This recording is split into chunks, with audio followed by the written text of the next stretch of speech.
मौजू पे मैंने पंजाबी में जो लिखा है ना, दुनिया को मैंने कैसे देखा, उसको मैंने क्या लिखा कि दुनिया वो वेखी, दुनिया वो वेखी आजीज प्यारे जिमें वो मुसाफिर खाना,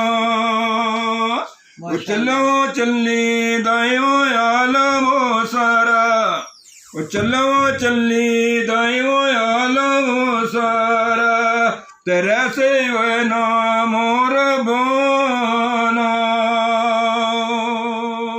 माशाअल्लाह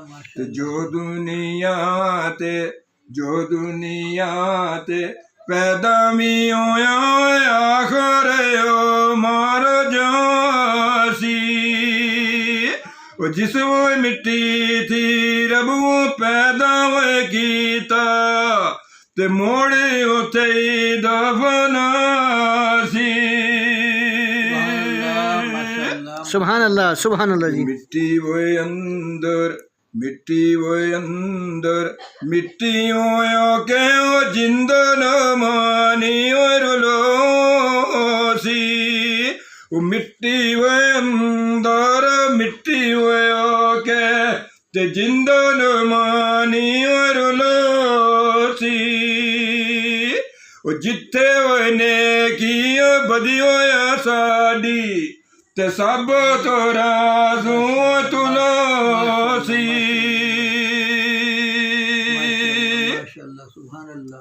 ये दुनिया है चार दियाड़िया, ये दुनिया है वो वांगा मुसाफिर, ते कोई वो आंदा कोई वो जांदा।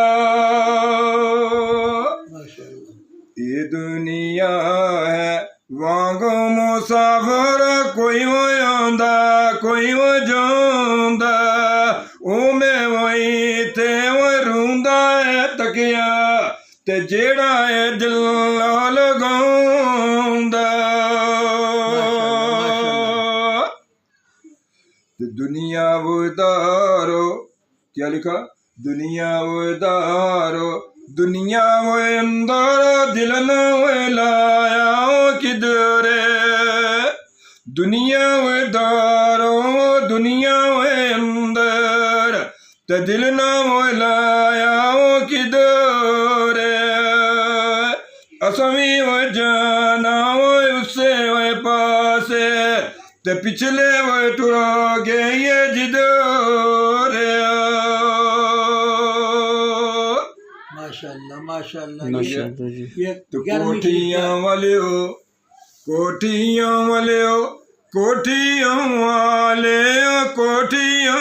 बंगले, ओ कोठियां वाले ओ कोठियां कारा, ते नहीं ना जागीरो तो साडी, ओ नाल मट्टी दे ओ मट्टी ओ सो, वो नाल मट्टी दे ओ मट्टी ओ सो, ते सुनिया गल साडी,